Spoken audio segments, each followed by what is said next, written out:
Panay ang mura ng binatang si Nestor nang muling mapanood sa telebisyon ang balita tungkol sa mga nawawalang bata. Halos araw-araw na lang itong laman ng balita at hindi niya maiwasang mag-init ang ulo sa kawalan ng hustisya at aksyon ng mga otoridad. Langya, hanggang ngayon di pa rin matigil-tigil yung mga ganyang bogus.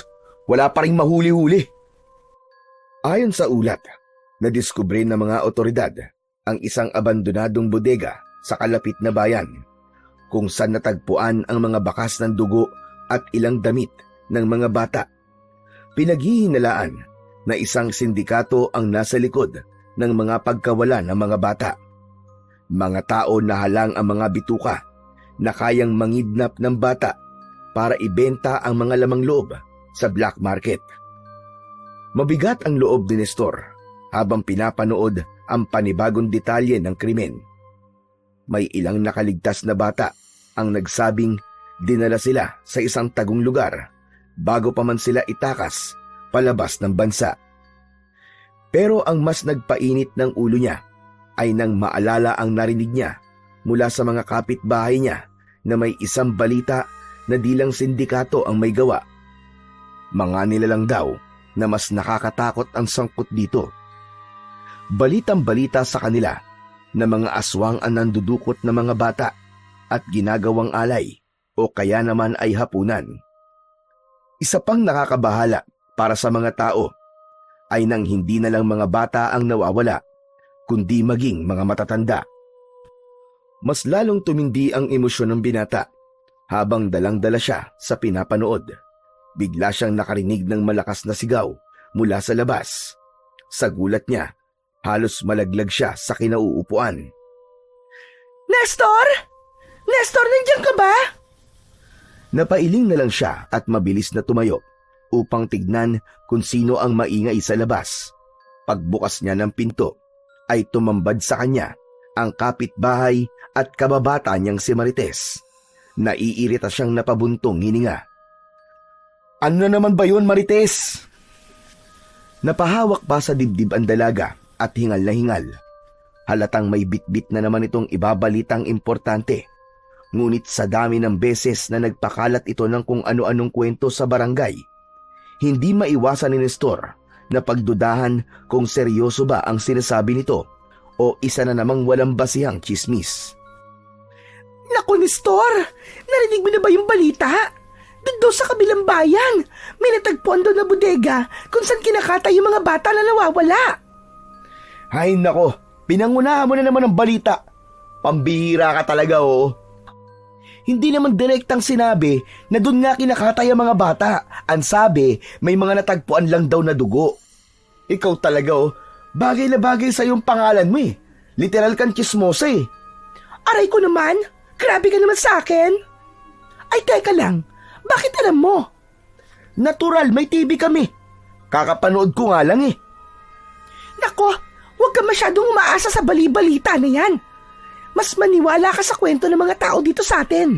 Aba, kalat na kaya. Doon daw sa kabilang bayan, talagang aswang yung nangunguha. Sakay sila ng puting van. Talaga? Aba, sosyal naman pala yung mga aswang na yan, ano? May van na, may sarili pang bodega.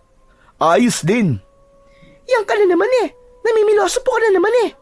Ikaw na nga ang binabalitaan dyan eh, ganyan ka pa. Eh kasi nga, alam ko na ang balitang yan eh. Hindi na bago yan. Alam mo, talagang sa panahon ngayon, talamak na ang krimen. Wala nang takot ang mga kriminal. Lagi na lang laman ng dyaryo. Social media at TV ang mga siraulo na yan. Sana nga mahuli na sila at mapuksa eh. Kawawa naman ang mga bata at taong nakikidnap nila. Kaya nga, tama ka. Ganun ba talaga kahirap ang buhay para gawin nila mga karumal-dumal na gawain yun? Biruin mo, papatay ka ng tao, bababuhin mo yung katawan, saka ibibenta ang laman loob. Aba, Diyos mio! Kung ginagawa man nila ito para makapagligtas ng ibang buhay, eh hindi pa rin tama, di ba? Tama ka dun. Ano kaya yung pakiramdam nila, no? Yung halimbawa, nakaligtas nga yung anak o kapamilya nila, pero napapanood nila sa balita yung ganyan. Di kaya sila nakokonsensya o nakakatulog pa kaya sila sa gabi? Nako, Huwag ka nang umasa. Walang konsensya ang mga yan, ano? Pero talaga bang sindikato lang ito? Iba kasi yung pinag-uusapan talaga ng mga tao eh. Na ano? Aswang na naman. Hindi naman totoo ang mga aswang eh. Gawa-gawa lang yan ng mga taong gustong ilihis ang totoong pangyayari. Saka lang ako maniniwala kung makakakita ako. Kahit isa lang. Nako, huwag kang humiling ng ganyan, ano? Ano ka ba? You can never wish for. Ano? Pa-English-English ka pa eh, mali naman. Baka ang ibig mong sabihin, be careful what you wish for. O, kita mo? Alam mo din yung kasabihan na yon? Kaya huwag kang basta-basta naghahangad ng mga bagay na tulad nun. Sigurado naman akong takot ka kapag may nagpakita sa yung aswang, ano? Anong takot? Ano bang tingin mo sa akin, duwag? Alam mo, Marites, mas maganda yon para merong pruweba. Mahirap yung ganyan na naniniwala ka sa sabi-sabi lang. Ang tawag sa mga ganon, walang bait sa sarili. Ah, bahala ka kung ayaw mo maniwala. Ang dami na nga nawawalang bata eh. Ayaw mo pang maniwala. Saka na ako maniniwala kapag may nakita na ako. At kapag may nakita ako, maghahanap ako ng anting-anting at pupuksain ko silang lahat, maniwala ka. Ano? Anting-anting? Ikaw? Gusto ng anting-anting? Nako, Nestor, kilabutan ka nga. Takot ka nga sa dugo eh. Tapos gusto pa magkaroon ng anting-anting para makatulong sa bayan? Wow! Ay nako, wag mo lang pangarapin yun, ano? Mga matatapang lang ang pwede magkaroon ng ganon. Eh ikaw, kung wala kang lawet, baka isipin kong babae ka rin. Hoy, bunganga mo ah. Ang bastos mo ah. Mamaya bigla may makarinig, ano pang isipin eh. Ano bang bastos doon? At talagang tinanong mo pa. Hoy, kung mukha man akong babae sa paningin mo, at least may concern ako sa baryo, no? Eh ikaw, katulad ka din ng iba. Ni Mayor, ni Kapitan. Walang magawa, di ba? Meron naman. May mga pulis sa tanod naman na nasa checkpoint, ano? Para magbantay. Checkpoint. Sigurado ka ba na nagbabantay sila? Eh baka iba ang binabantayan. Kaya hanggang sa ngayon, wala pa rin nangyayari. May mga nakikidnap pa rin. Aba, Nestor, wag mo namang minamaliit ang mga pulis sa tanod sa atin, ano?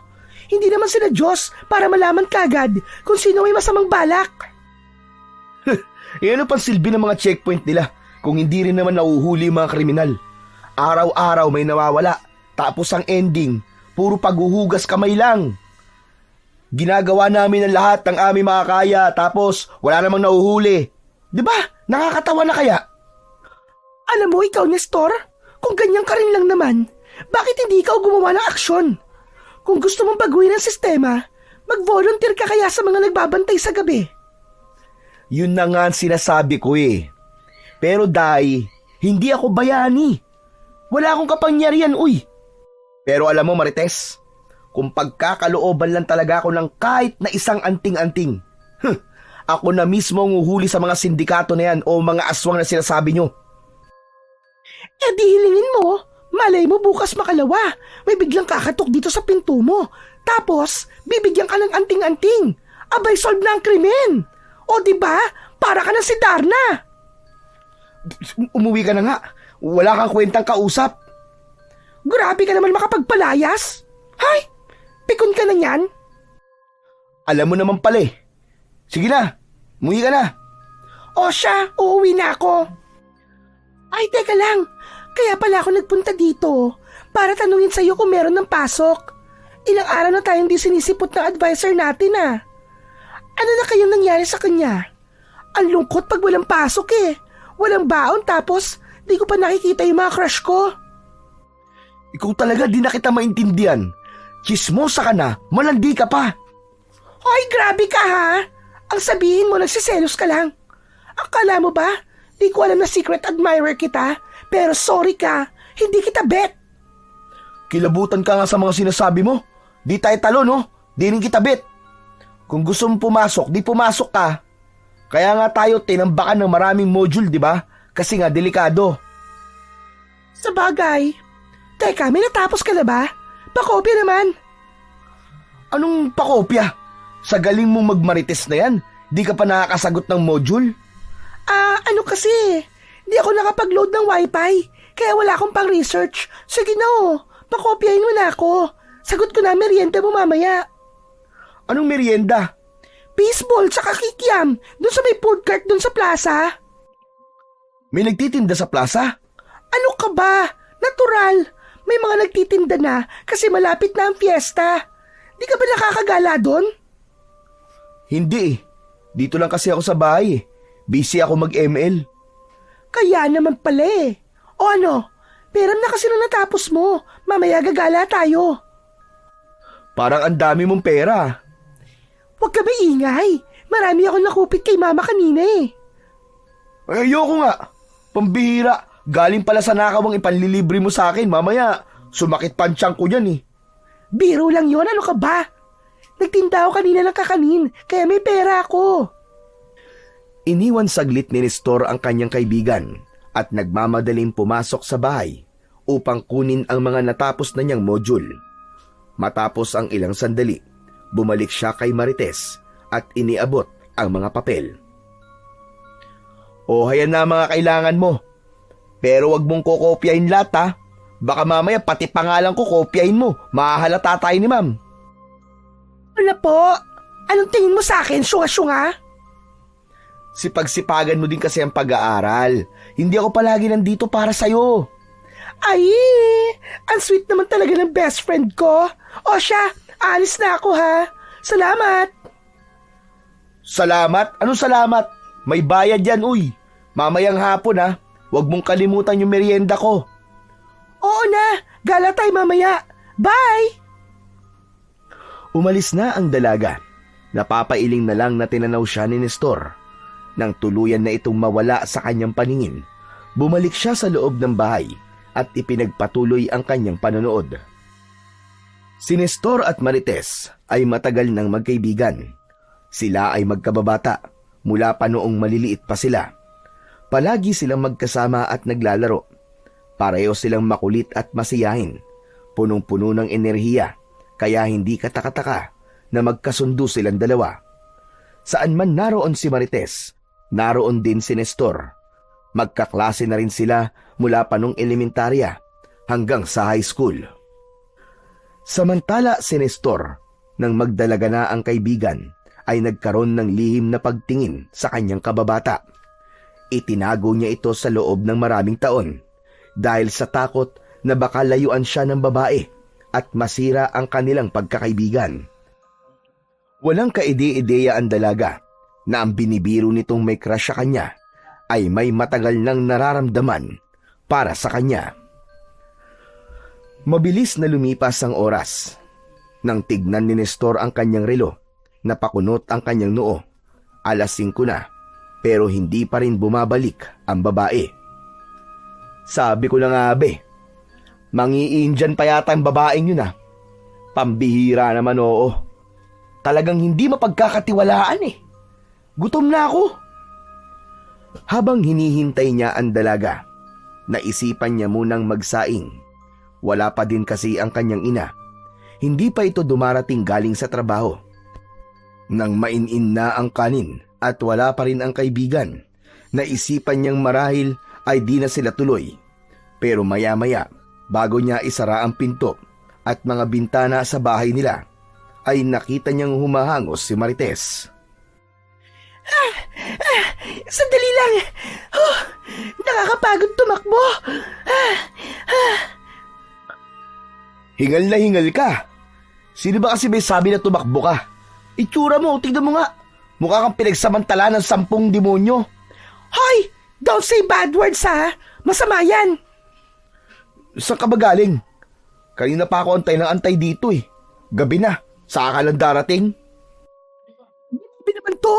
Makagabi ka naman dyan. Ayan pa lang ang araw Di pa lumulubog. Hapon pa lang, ano ka ba? Kanina pa nga ako mukhang tanga na naghihintay dito Ang tagal-tagal mo. Talaga? Hinihintay mo ko? Siguro miss mo ko, no? Mismo mukha mo. Ang dami mo kasing arte. Bago pa makasagot si Marites, biglang may narinig silang tahol mula sa likuran niya. Napalingon siya. Isang malaking aso ang nakatayo, ilang metro lang ang layo mula sa kanya at tila nakatingin ng masama. Yan! Yan, Nestor, oh! Tignan mo! Hinabol ako ng asong yan! Pambihira! Hanggang dito pala nasundan ako! Nako, ang malas naman ng aso na yan kapag naabutan ka at nakagat. Panigurado malalason sa'yo yan. Hindi ka naliligo eh. Hoy, ang kapal naman ang mukha mo! Naliligo ko, no? Pero seryoso, pakiusap naman, oh. Sige na, pakibugaw naman yung aso na yan. Natatakot ako eh. Hindi umimik si Nestor. Bagkos ay tinitigan lang nito ang aso na nasa kanilang harapan. Nestor, ano ba? Wala ka ba lang gagawin? Tutunganga ka lang ba dyan? Tutulungan mo ba ako, ano? Tumingin ang binata sa takot na kaibigan. Saka ibinaling ang tingin sa malaking aso. Papalapit na ito ng papalapit sa kanila. Alam nilang hindi lang ito bastang isang asong gala. Malaki ito, matipuno, at tila sanay sa pangahabol. Matalim ito kung tumingin. Maya-maya, bigla itong umangil at tinahulan silang dalawa. Iniangat ng binata ang kanyang kamay at pumalakpak ng malakas. Sandaling kinuha niya ang atensyon ng aso. Shoo! Shoo, alis! Wag! Wag mong gulatin! At baka lalong magalit! Dumakot ng lupa si Nestor. Ibinato ito sa aso. Hangad niyang gulatin ito, pero hindi ito natinag. Sa halip, lalo pa nitong itinaas ang mga tenga at ipinagpatuloy ang pagkahol. Napakubli ang babae sa likod ng kaibigan. Namulot ng kahoy si Nestor, pero naghintay muna ng ilan sandali. Asong ulol yata yan eh! Naku po, Nestor! Anong gagawin natin? Dahan-dahang itinaas ng lalaki ang hawak niyang kahoy. Sinundan ito ng tingin ng aso. Malakas niya itong inihagis. Sa isang iglap, tumakbo ito palayo. Sinundan ang kahoy. Napahinga ng maluwag si Marites. Halos napaluhod sa sobrang pagod at kaba. Ay, akala ko talaga katapusan ko na. Kau naman, nerbiyoso ka naman masyado. Buti na lang at matalino ako. Matalino? Mukha mo. O ano, tara na, gala na tayo. Pambihira, may energy ka pang gumala at pumunta sa plaza ha? Papadilim na. Teka, may flashlight ka bang dala? Ito naman, maraming tao sa labas. Saka maliwanag naman yung mga solar eh. Maraming tao? Ganun ba? Pero ngayon nga lang, ni isa walang tumulong sa'yo eh. Mabuti pa, bukas mo na lang ako ilibre. Ay, hindi na pwede, Nestor. Talaga namang ganitong oras ako nagpunta kasi bala ko talaga na tumuloy sa perya. Sige na, huwag ka nang pabebe. Ako pa talaga ang pabebe ah. O siya, sige na nga, tara na. Dami mong pang sinasabi. Naglakad na silang dalawa, papunta sa plaza. Kahit medyo papadilim na, marami pa ring tao sa kalsada. Karamihan sa kanila ay mga kabataan din. Halatang walang pakialam sa mga balita tungkol sa mga nawawalang tao. Walang takot, basta lakad lang ng lakad, tawanan dito, kwentuhan doon. Sa bawat kanto, may mga tindahan pa ring bukas. May mga nagtitinda ng barbecue, Betamax at isaw. Ayos ah! Ang bango naman nun. Marites, dito mo na lang ako ilibre. Ay naku, wag dyan. Sabi nila marami daw yan eh. Sino naman may sabi? Naku, yan ka na naman ha. Chismis na naman yan, Marites eh. Basta, doon na lang tayo sa plaza. Marami ka mapagpipilian doon. Walang nagawa si Nestor, kundi ang sumunod na lang. Kahit pa takam na takam siya sa itsura at amoy ng umuusok na barbecue. Nang malapit na sila sa plaza, nakita nilang maliwanag na dito. Maingay na rin. May tugtog galing sa peryahan. Dinig din nila ang sigawan ng mga batang naglalaro. Umiikot din ang Ferris wheel at Caterpillar. Nagsimula na ding magpasugal sa color game at iba pa. Sa gilid ng plaza, may mga hilera na nagtitinda. mga tiyangge ng damit, laruan at marami pang iba. Ayun, doon tayo oh. Doon kay Manong Tolits. Masarap yung tinda niyang fishball at hotdog. Sigurado ka? Ano bang pinagkaiba nun sa lasa ng fishball ng ibang nagtitinda? Ano pa? Di yung sauce. Akala ko naman matalino ka. Basic, hindi mo alam. Che! Pambihira ka naman oh. Dapat sinabi mo kagad na masarap yung sauce. Kasi alam ko, pare-parehas lang naman yung lasa ng fishball eh. Lasang harina na nilublob sa itim na mantika. Di wag kang bumili. Ang arte mo. Akala mo naman sosyal ka. Ang paborito mo ang ulam, tuyo eh. Aba, grabe to ah. Tuyo is life no. At least yun, sigurado kang hindi recycled ang mantika. Kung ayaw mo, di wag. Di na kita ililibre. Dahil sa sinabing yun ni Marites, agad na kumuha ng disposable cup si Nestor at pinuno ito ng sari-sari, fishball, kwek-kwek at pritong isaw. Hoy! Ano ka ba? Ang dami naman yan. Isang subject lang yung pinahiram mo sa akin ah. Luging-lugi ako niyan ano? Hindi na sumagot pa ang binata. Sa halip, kumuha siya ng isang mainit na kwek-kwek at bigla itong sinubo kay Marites. Halos mapaigtad ang dalaga sa init ng pagkain. Hindi niya agad malunok kaya inikot-ikot lang niya ito sa loob ng bibig niya habang pumapaling-paling ang ulo. Halos maluwa siya habang pilit na pinapalamig ang kwek-kwek sa bibig niya. O ano? Daldal pa more! O ano? Tatahimik ka na ba? Kahit napaso ang dalaga, hindi na rin ito mapigilan ang matawa. Hudas ka talaga! Ang sakit nun! Grabe ka! Mainit kaya yung kwek-kwek! Patuloy silang nagtawanan at nagkulitan habang kumakain. Wala silang pakialam sa ingay ng paligid at sa mga taong nasa paligid. Habang patuloy sa pagkain, biglang napahinto si Nestor. May naamoy siyang hindi kaaya-aya. Isang matinding baho na parang bulok na karne. Napakunot ang noo niya at bahagyang tinakpan ng ilong gamit ang kamay. Napalunok siya ng hindi oras at napaubo pa dahil sa tindi ng amoy. Nilibot niya ang paningin sa paligid. Tinignan niya si Marites at ang tindero pero wala silang reaksyon. Mukhang wala din silang napapansin. Tila siya lang ang nakakaamoy ng hindi kanais-nais na singaw sa hangin. Oh, Nestor, bakit? Anong problema? Marites, wala ka bang naaamoy? Ang baho ah. Ha? Mabaho? Wala naman ako naaamoy ah. Wala? Sa laki ng ilong mo na yan, wala ka naaamoy na mabaho? Parang bulok na karne, amuin mo. Narinig ito ng tindero at napatingin sa kanila. Halatang nag-alala. Napakunot ang noo nito. Inalala na ang paninda nito ang tinutukoy ng binata. Ay, nako, pasensya na Manong Tolits ha. Hindi naman itong paninda mo ang sinasabi ko eh. May naamoy po kasi ako mabaho kanina. Siguro, itong kasama ko. Baka umutot. Hoy, ano ka? Hindi ako umutot, no? Mabilis na tinampal ng dalaga ang balikat ni Nestor. Halatang nainis, pero natawa rin. Ipinagpatuloy naman ng matandang tindero ang pag-aasikaso sa kanyang mga paninda at di na lang pinansin ang dalawa. Samantala, di pa rin mapakali ang binata. Palingon-lingon pa rin ito sa paligid. Tinignan niya ang mga taong naglalakad, pero wala naman siyang nakitang kakaiba. Hanggang sa may napansin siya, may nakaparadang puting van sa isang gilid, pero hindi niya ito binigyan ng pansin dahil madami din namang nakaparadang sasakyan malapit doon.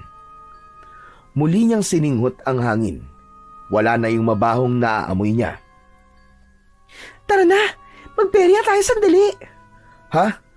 Teka, wala akong dalang pera eh. Yun lang! Paano yan? Konti lang ang pera ko dito eh. Kung ahatian pa kita, wala na akong pantaya. Sandali lang, dito ka muna. Palalaguin ko lang tong pera sa color game. Pag nanalo ako, babalikan kita at bibigyan kita ng balato. Ox ba yun sa'yo? Ox ba yun, ox ba yun? Ayusin mo yung pananalita mo. Para kang di babae. Tomboy ka ba? Abalo ako ka. Siyempre hindi. Ganito lang talaga ako kasi komportable ako. Lalo na dahil ikaw ang kasama ko. O sige, dun muna ako ha. Kinilig si Nestor sa sinabing yun ng dalaga. Pero pinigilan niya ang sariling ipakita ito. Ayaw niyang ipahalata na may gusto siya kay Marites. Tumango na lang siya at hinayaan ng babae sa gusto nitong gawin. Samantala, pagkalipas ng ilang sandali, may napansin ang binata. Sa di kalayuan, may 7 lalaki na tila hindi taga roon. Palingalinga ang mga ito, parang may hinahanap o minamanmanan. Hindi tulad ng ibang tao na abala sa paglalaro at paglilibang. Tahimik lang ang mga ito, ni hindi nagkwekwentuhan at hindi interesado sa kung anong nangyayari sa paligid. Sa sandaling yon, bumundol ang kaba sa kanyang dibdib. Napalunok siya at bahagyang nakaramdam ng kakaibang takot. Isang lalaki ang saglit na tinapunan siya ng tingin. Agad siyang umiwas at kunwaring may hinahanap sa kanyang bulsa. Di niya alam kung bakit, pero parang may bumubulong sa kanya na mag-ingat siya. Tumayo siya at naglakad. Di niya alam kung saan siya pupunta. Basta ang mahalaga, gusto niyang umiwas. Pero di pa man siya nakakalayo, biglang may humawak sa kamay niya. Hep, hep, hep! Saan mo balak pumunta ha? Wala. Maglalakad-lakad lang. Bakit? Bawal ba? Muling nilingon ng binata ang mga lalaki, pero wala na ang mga ito. Parang bula na naglaho. Muli siyang kinabahan na pagtanto niyang may hindi talaga magandang nangyayari. O ano? Nanalo ka na ba? Yun nga eh. Natalo ka agad. Kamalas ko yata ngayong gabi. Siguro may balat ka sa puwet ano? Oh, ano namang kinalaman nun sa pagsusugal mo, Aber? Eh kasi kapag wala ka, nananalo ako eh. Eh di sana kanina mo pa sinabi yan, umuwi na lang sana ako, tapos ako pang sisisihin mo sa pagkatalo mo. Uy, teka lang. Ba't ba ang bilis uminit ng ulo mo? Biro lang naman yun eh. Wala. Mabuti pa. Umuwi na lang tayo. Ha? Uuwi na tayo? Ang bilis naman. Eh di ba sabi mo, natalo na ang pera mo, ano pang gagawin natin dito? Mabuti pa umuwi na tayo at gawin na natin yung di pa natatapos na module. Hay nako, ang KJ naman talaga. Sige na nga, masusunod po kamahalan. Tara na, ewan ko sa'yo. Habang naglalakad, napansin ni Marites ang pagiging balisa ni Nestor. Hindi ito yung normal niyang kulit. Naramdaman niyang may malalim na iniisip ang binata. Oy, ano ba talagang problema mo? May nakain ka bang panis? Hindi sumagot si Nestor. Muli itong nagpalinga-linga sa paligid. Wala na talaga yung mga lalaki. Hinawakan niya ang isang kamay ni Marites at hinila ang kaibigan palayo sa perya. Takang-taka naman si Marites sa ikinikilos ni Nestor. Napansin niya ang takot na nasa mga mata nito. Noon lang niya nakita ang ganitong reaksyon ng kaibigan. Para bang naiinis ito na kinakabahan. Tahimik lang itong naglalakad. Hindi siya kinakausap, pero ramdam niya ang higpit ng pagkakahawak nito sa kanyang kamay. Habang naglalakad sila sa tahimik na kalsada pauwi, napapitlag si Marites nang makarinig ng isang malakas na angil ng aso. Nakita nila ang malaking itim na aso, nakatingin ng matalim sa kanila. Diyos ko po, ayan na naman yung aso, Nestor! Huminto ang lalaki. Agad siyang pinagpawisan. Hindi pa siya nakakabawi mula sa takot na dulot ng mga lalaking nakita niya kanina. Ngayon naman ay biglang nagpakita na naman ang aso sa kanila. Muli silang nakarinig ng angil. Tapos ay may mga kaluskos sa madilim at masukal na bahagi ng baryo. Mula sa dilim, may lumitaw pa uling isang aso. Hindi pa man sila nakakapagsalita, ay sinundan pa ulit ito hanggang sa maging 7 aso ang nasa harap nila. Napaatras si Marites. Nanlaki ang kanyang mga mata sa takot. Ano to? Bakit tayo kinukuyog ng mga aso? Tignan mo, Nestor. Parang hindi sila karaniwang aso. Tignan mo.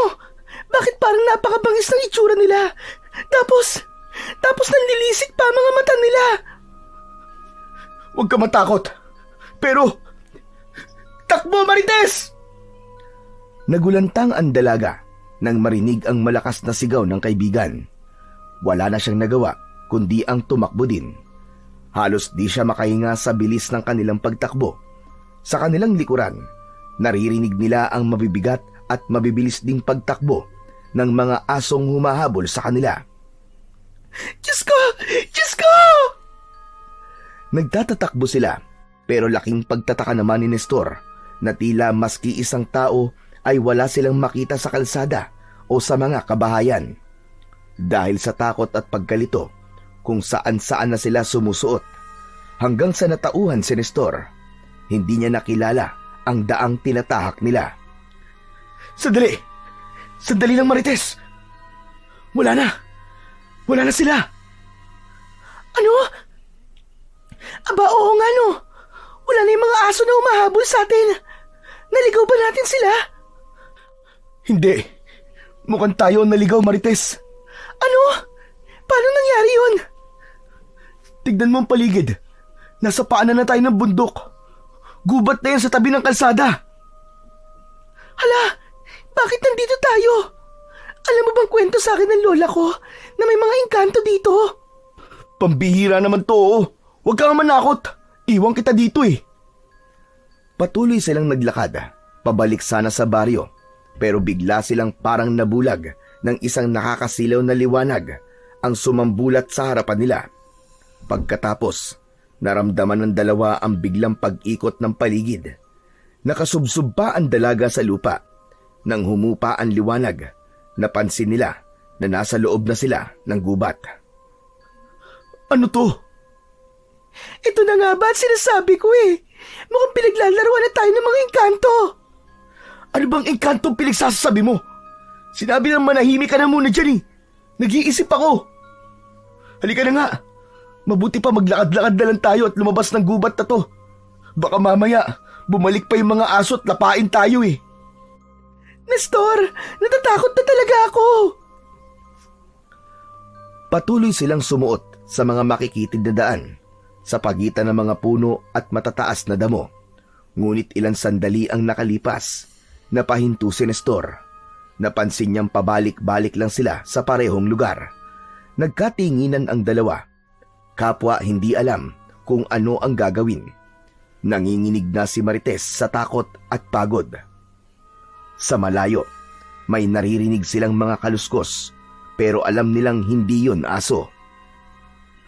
Huwag kang maingay, Marites! Tumango ang dalaga. May nakita silang tila ilaw na nanggagaling sa flashlight. Pero dahil alam na nilang tao ito, dahan-dahan nilang sinundan. Sino kayo? Ba't niyo ako sinusundan? Nagulat si Nestor. Hindi niya akalain na naramdaman na sila ng lalaki. Nang humarap ito sa kanila, ay kagad niyang nakilala ang matanda. Si Mang Tolits yun, ang tindero ng fishball sa plaza. Mang Tolits, ano pong ginagawa niyo dito sa gubat? Teka muna, namumukhaan kita. Kayo dapat ang tanungin ko. Anong ginagawa niyo dito sa liblib na bahagi ng baryo? Huwag niyo sabihin, nako, kayo talaga mga kabataan kayo. Masyado kayo mapupusok. Nako, Mang Tolits ha, huwag kayong mag-isip na masama sa amin. Di po kami ganun. Narinig nila ang marahang pagtawa ng matanda. Ngunit imbis na pangkaraniwang tawa na nagbibiro, may kakaibang bigat ito. Parang may bide ng pananakot. Kung ganon, bakit kayo nandito? Naligaw po kami, Manong eh. May mga aso po kaming iniiwasan at tinakbuhan. Tapos, bigla po nagkaroon ng liwanag. Dinala po kami dito ng liwanag. Aso? Hinahabol kayo ng mga aso? Opo, mga malalaking aso at saka... Sigurado ba kayong aso lang ang mga yon? O baka hindi lang basta aso ang humahabol sa inyo? Mang Tolits, may alam po ba kayo sa nangyari sa amin? Wala akong kinalaman doon. Pero yung mga aso, nakita ko na rin sila. Malalaki sila at may mapupulang mga mata. Nestor, gusto ko lang umuwi. Hindi ganun kadali yun, Iha. Ano pong ibig niyo sabihin, Mang Tolits? Bumuntong hininga ang matanda bago lumapit sa dalawa. Sa malapitan, nakita nila ang malungkot nitong anyo. May mga nilalang dito sa gubat na hindi basta-basta nagpapadaan ng kahit na sino. At ngayong narito kayo, baka hindi kayo basta-basta makalabas. Naku, hindi po pwede yun. Magagalit po mga magulang ko. Alam pa naman po nilang kasama ko po si Nestor na umalis. Baka kung ano pong isipin nila. Aba, bakit parang ikaw pa ang nalugi? Ikaw naman kasi ang kulit-kulit mo eh. Sinabi ko naman sa'yo kanina na wag na tayong tumuloy eh. Mapilit ka eh. Teka, wag na kayo magsisiyan. Mga bata talaga, oo. Nandito na kayo eh. Wala na kayong magagawa. Ano gagawin natin? Napalingon ang tatlo. Muli silang nakarinig ng mga angil ng aso. Mukhang papalapit na ang mga ito sa kanilang kinaroroonan. Halos manlaki ang mata ng dalawa nang sa kanilang paglingon. Nakita nila sa hindi kalayuan ang 7 anino na unti-unting lumilitaw. Umaalingasaw din ang mabahong amoy.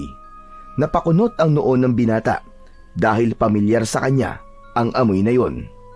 Samantala, nang magpakita na ang mga aso sa kanila, huminto ang mga ito sa pagkilos. Di na rin umaangil. Nakatingin lang sa kanila ang mapupulan nilang mga mata.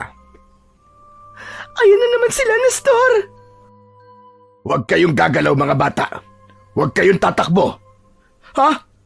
Paano kung lapain nila tayo? Kailangan ko malaman kung ano ang kailangan nila. Biglang lumapit si Mang Tolits at humakbang sa harapan nila. Itinaas ang isang kamay. Tila sinusubukang kausapin ang mga nilalang. May inilabas ito mula sa ilalim ng kanyang damit. Maya-maya pa ay biglang nagsiatrasan ang mga aso hanggang sa tuluyan na silang naglaho. Parang nabunutan ng tinik si Nestor. Samantalang si Marites naman ay halos manginig na sa takot. Napahinga ng malalim si Nestor habang si Marites ay halos hindi na makagalaw sa tindi ng takot. Mang Tolits, ano pong ginawa niyo? Hindi ito ang tamang oras para pag-usapan ang bagay na yan. Mabuti pa, ay doon na muna kayo tumuloy sa bahay ko. Malapit naman na tayo. Ho? Matutulog po kami sa bahay niyo? Wala namang problema sa akin yun, Iha. Pero, bukod po kasi sa pagkakakilala ko sa inyo bilang isang tindero ng fishball, wala na po akong alam tungkol sa inyo. Natatakot ka ba sa akin? May mapagpipilian po ba kami? Baka naman po, Mang Tolits, matulungan niyo na lang po kami na makauwi na lang o kaya naman po maski maihatid lang po sa labas ng gubat na to. Nakakatakot po kasi. Baka kasi mapikot ako ng kasama ko eh. Hoy!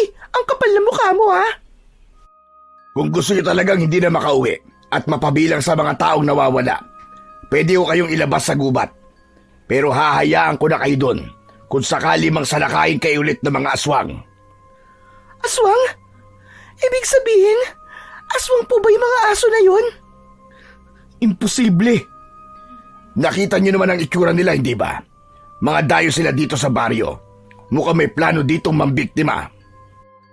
Naku po, Diyos ko! Sinasabi ko na nga ba eh. May posibilidad na baka napadpad lang yung mga aswang na yun dito. O ano, Nestor? Hindi ka pa ba maniniwala dun sa sinasabi mong chinichismis ko? Maniniwala ka na ba na may aswang talaga? Totoo po bang aswang po mga yon? Oo, iho. Hala kayo. Sumama kayo sa akin. Iatid ko kayo sa bahay niyo bukas. Ako na ang bahalang magpaliwanag sa mga magulang niyo sa nangyari. Ang importante ngayon, buhay kayo. Kung babalik kayo sa kalsada, hindi kayo magiging ligtas. Maniwala kayo sa akin. Nagkatinginan ang dalawa. Halatang nag-aalangan pa rin. Pero alam nilang wala na silang mapupuntahan. Napalingon ang dalaga sa lugar kung saan nagpunta ang mga aso. Madilim, nakakapangilabot. Tara na po, Mang Tolits. Doon na lang po muna kami makikituloy sa bahay nyo. Sigurado ka na ba dyan, Marites? Oo, kesa naman malapa tayo ng mga makukulit na aswang na yun. Nagpatuloy na sila sa paglalakad. Makalipas lamang ang ilan sandali, narating din nila ang bahay ng tumulong sa kanila na matanda. Halos mapanganga naman ang dalawa nang makitang isang maayos at magarang bahay ang kanilang nakita. Mang Tolits, ito po ba talaga ang bahay nyo? Ano ho ba kayo? Tao o engkanto? Bakit po ang ganda-ganda ng bahay nyo? Huy, manahimik ka nga. Ikaw talaga kahit kailan ka di mo mapigilan yung bibig mo. Naku, Mang Tolits, pasensya na po kayo sa kasama ko ha. Pasmado talaga ang bibig nito Walang problema, iho. O siya, sige, pasok na kayo para makapagpahinga na kayo. Pagpasok nila sa loob ng bahay, ay agad na lumibot ang kanilang mga paningin. Malinis at maaliwalas ang loob ng bahay. Ang sahig ay gawa sa makinis na kahoy at ang dingding ay sa makapal na semento. Naging kapansin-pansin sa kanila ang ilang mga mamahaling palamuti, mga kumikinang na ginto at mga mamahaling bato. Sa sala, makikita ang isang maliit na altar. Nagsindi ng isa si Mang Tolits at agad na nagdasal. Sa tabi naman ito ay may isang malaking tokador kung saan nakalagay ang iba't ibang mga bagay. May mga botelya ng langis, tuyong mga dahon, mga sandata tulad ng mga itak, sundang, pagi, at iba pang kakaibang mga patalim. Kayo ba kumain na? Naku, hindi pa nga po Meron po ba kayong pagkain dito? Yun lang pong binili namin sa inyo kanina ang kinain namin Ay, siya nga po pala. Pwede po ba ako magtanong, Mang Tolits? May gusto ka bang malaman, iyo? Sige, magtanong ka at sasagutin ko. Gusto ko lang pong malaman, Mang Tolits. Ano pong kailangan ng mga aswang na yun sa amin? Saka, paano po kayo nakapagpatayo ng magandang bahay dito? Nagtataka lang po kasi ako Hindi ko pa alam kung ano ang motibo ng mga aswang na yon at kung bakit kayo hinahabol. Malalaman natin yan sa loob ng ilang araw. Balak ba nilang magasik ng lagim sa baryo, Mang Tolits? Matagal ko na sinusubaybayan ang grupo na yan, Nestor. Sila ang may kagagawan ng pagkawala ng mga bata sa ibang baryo. At sa palagay ko, yun din ang dahilan kung bakit sila nandito. Ang mga bata? Hindi. Kailangan may gawin tayo, Marites. Hindi natin pwedeng hayaan na magasik ng lagim ang mga walang yang yun. Ako nang bahala sa kwento. Yakang-yaka ko yun. Pero sana, makisama yung mga nasa barangay. Sana maniwala sila sa akin. Kasi, maski mag-effort tayong dalawa, kung di naman nila paniniwalaan, wala ding mangyayari. Totoo yan, Marites. Sana, maski maglagay man lang sila ng mga totoong bantay, yung tunay na may malasakit, hindi yung nagtatrabaho lang kasi may sahod, kasi may ayuda. Nakakalungkot na lahat ng bagay tinatapatan nila ng pera. Wala tayong magagawa, Nestor. Ordinaryong mamamayan lang tayo Wala tayo sa posisyon tulad nila. Maganda mga punto nyo, mga bata. Sana lahat ng kabataan ngayon ganyan mag-isip. Magiging maayos sana ang lahat. Mang Tolits, ulitin po namin yung tanong. Paano nga po kayo nakapagpatayo ng bahay dito? Matagal na ako nakatira dito, Iya. Ang bahay na to, regalo sa akin ng isang engkanto. Ano ho? Engkanto? Tama ka na narinig, Iya. Matagal ako nagserbisyo bilang alagad nila.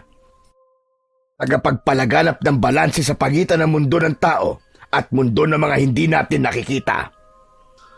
Ano pong ibig niyong sabihin, Mang Tolits? Hindi lahat ng engkanto ay masama, pero hindi rin lahat ay mabuti. May ilan sa kanila na nais lamang mamuhay ng tahimik, malayo sa kaguluhan ng mundo ng tao. Pero may iba rin na hindi natutuwa sa kung paano binabago ng tao ang kalikasan, kung paano ginugulo ang kanilang tahanan. Ako ang nagsisilbing tagapamagitan, tagapagsalita para sa kanila. Kaya pala. Kaya pala kakaiba ang bahay nyo. Ramdam ko po ang kakaibang enerhiya dito. Biglang lumakas ang sindi ng isang kandila sa altar. Dahilan upang mapatili si Marites. Napatayo naman si Nestor at napaatras. Samantalang si Mang Tolits ay nanatiling kalmado. Nakatingin lang sa nagliliyab na mitya. Mukhang hindi yata kayo nagustuhan ng ilan sa kanila. Ha? Ano pong ibig niyo sabihin? Hindi pa ako sigurado, pero isa lang ang alam ko. Tadhana ang nagdala sa inyo rito. Nagkatinginan sina Marites at Nestor. Ang kaninang takot nila sa mga asong humabol sa kanila ay napalitan ng mas matinding pangamba. Ano po, Mang Tolits? Tadhana? Minsan, may mga bagay na nangyayari, hindi dahil aksidente lang. May dahilan kung bakit kayo napunta sa lugar na ito. Kung bakit naligaw kayo rito. At sigurado ako, hindi ito basta pagkakataon lang. Ha? Teka, Mang Tolits, wala yata akong maintindihan. Intindihin natin. Diyan lang kayong dalawa at aalamin ko kung ano ang ibig nilang sabihin.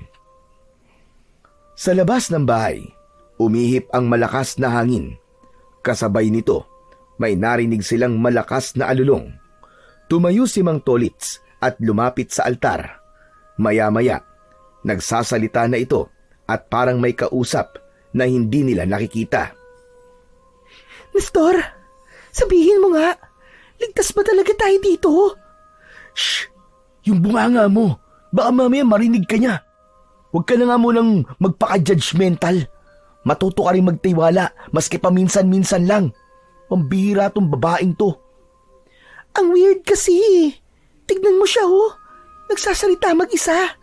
Di kaya pinagtitripan lang tayo na matandang yan.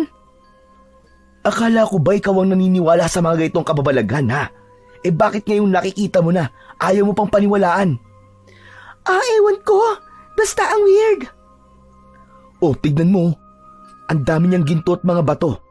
Sa palagay mo ba, kikitain niya yan sa pagtitinda lang niya? Sa palagay ko, ginagamit lang niyang pangbalat kayo yung pagtitinda niya para malaya siya makapagmasid sa paligid niya at di siya mapansin ng mga kaaway niya. Sa palagay mo, yun talagang dahilan? Oo, sa palagay ko. Yung 7 aswang ang target niya. Sana nga tama ka. Sana nga, totoong bayani ang taong yan. Huwag ka na mag-alala at huwag ka na rin masyadong mag-isip at baka maubusan ka na ng utak eh. Yung utak mo pa naman hindi sanay na nagagamit. Walang yaka. Utak ko na naman ang nakita mo. Pinapagaan ko lang ang sitwasyon natin. Ikaw naman kasi, huwag ka na nga masyadong mag-alala. Oo na. Ilang sandali pa ang nakalipas. Natapos na din ang matanda sa pakikipag-usap. Agad itong naglakad papalapit sa kanila. Nakapaskil sa bibig nito ang isang matamis na ngiti. Biglang nabuhayan ang dalaga nang makita yon. Pakiramdam niya ay may magandang balitang dala si Mang Tolits. Alam ko na kung bakit kayo napunta dito. Napunta po kami dito kasi naligaw po kami dahil sa mga aswang na umahabol sa amin. Hindi. Mali, Iha. Nandito kayo kasi may gumabay sa inyo para dalihin kayo rito. Napakunot noo si Marites. Napatingin siya kay Nestor na halatang naguguluhan din. Ha? Ano pong ibig niyong sabihin? Hindi aksidente ang pagdating nyo dito. Matagal ko nang hinihintay ang araw na ito. Mang Tolits, hindi ko po maintindihan eh. Ano pong ibig niyo sabihin? Bakit hindi niyo pa po kami diretsuhin? Ang daming paligoy-ligoy eh. Mundo ng mga nilalang na hindi dapat gumagala sa kung saan-saan. Ang mga aswang na humabol sa inyo, hindi sila ordinaryong aswang. May isang nilalang na mas makapangyarihan ang nagpakawala sa kanila para hulihin kayo. Ha? Hulihin kami? Bakit naman? Sabi ng engkanto sa akin, kayong dalawa ang magiging tagapagmana ko. Ho? Ano pong tagapagmana?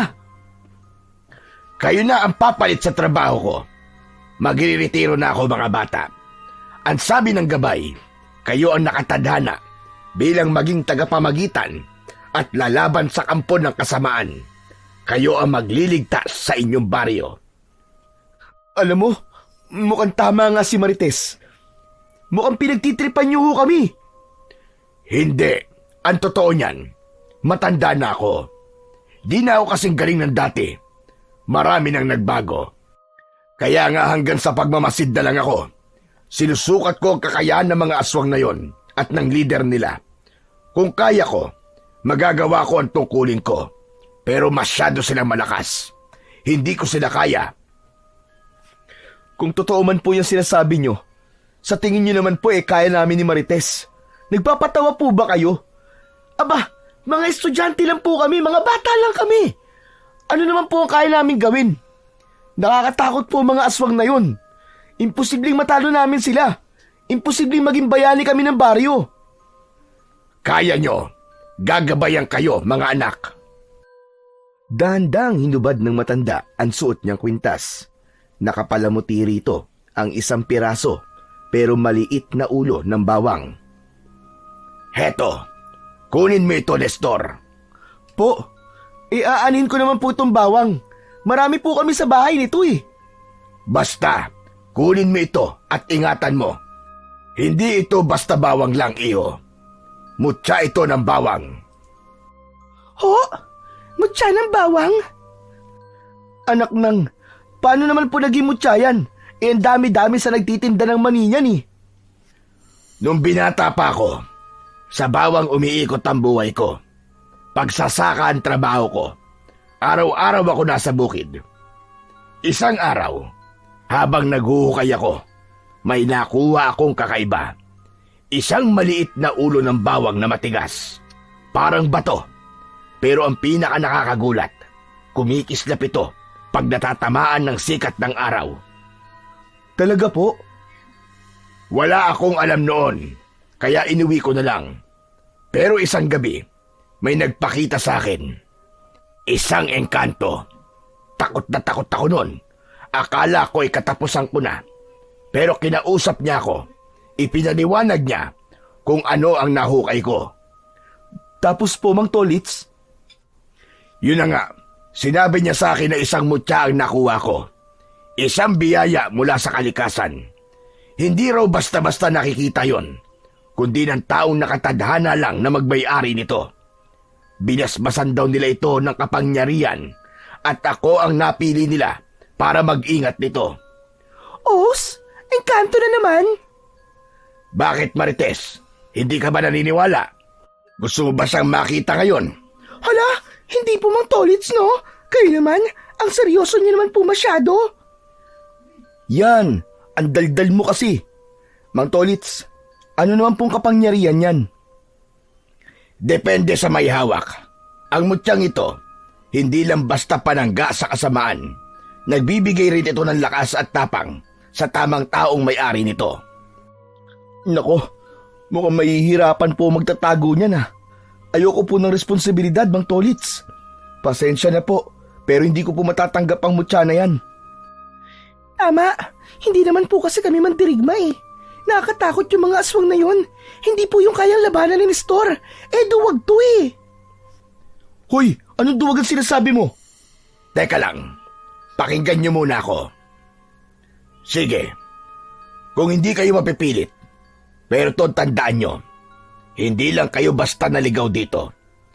Maghihintay ako kung kailan kayo magiging handa. Alam ko, natatanggapin nyo rin ito. Lalo ka na, Nestor. Hindi mo matatanggihan ang nakatadhana para sa'yo. Sige po. Mabuti pa po eh. Uuwi na lang po kami ni Marites. Sige, kayong bahala. Sige na, maaari na kayo umuwi. Wala na akong nararamdamang presensya ng masamang nilalang. Makakauwi na kayo ng ligtas. Sasamahan kayo ng gabay. Pakisabi naman po sa engkanto na sinasabi nyo. Wag na wag po magpapakita muna sa amin ha. Walang problema, Iya. Sige po. Salamat po, Mang Tolits.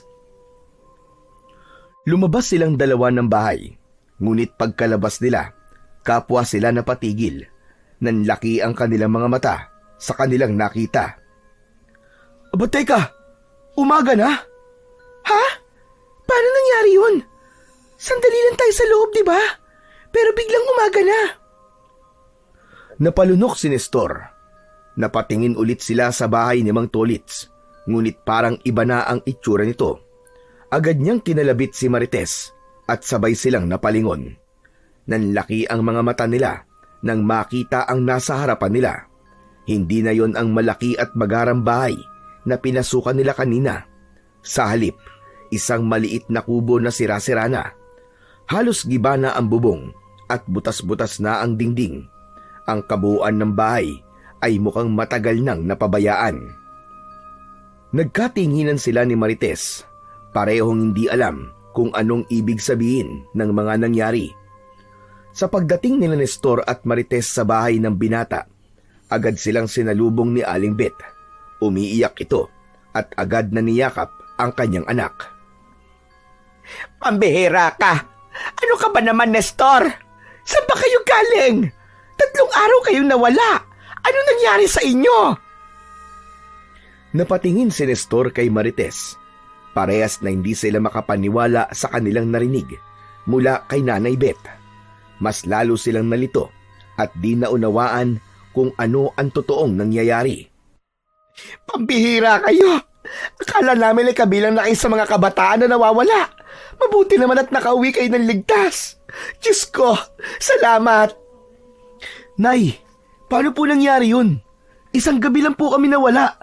Imposible po yung 3 araw na sinasabi nyo. Ano ba kayo? 3 araw nga kayo nawawala. Ang huling balita ko sa inyo ay nakita daw kayo sa peryahan. Tapos ayon, hindi na kayo mahanap.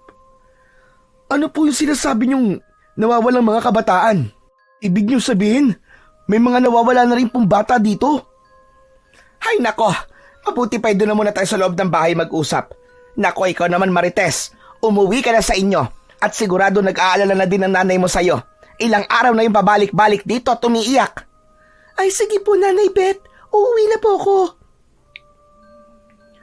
Pumasok na sa loob ng bahay nila ang mag-ina at doon nag-usap ng masinsinan. Halos di makapaniwala ang binata sa kanyang mga narinig. Hindi niya akalain na sa loob ng 3 araw ay marami nang nangyaring masama sa kanilang baryo.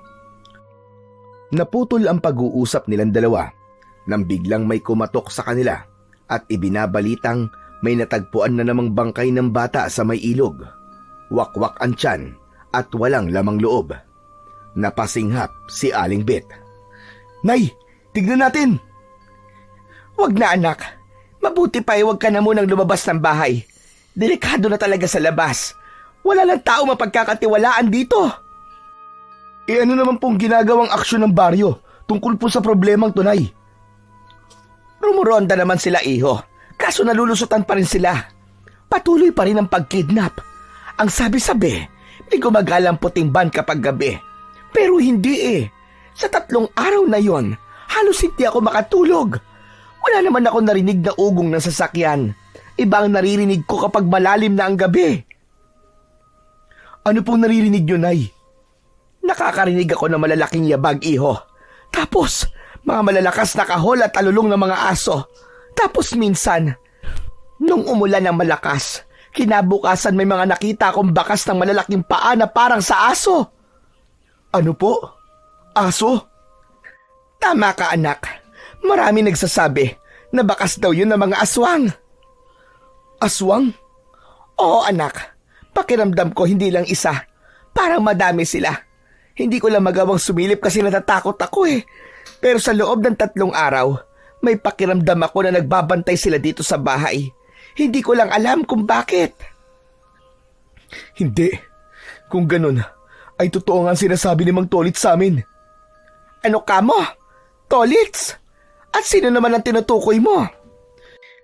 Nay, nung pauwi po kasi kami ni Marites, may humabol po sa amin 7 mga dambuhalang aso. Tumakbo po kami, tapos napadpad po kami sa gubat. Si Mang Tolits po, siya po ang tumulong sa amin. Paano kayo tinulungan ng tao na yon?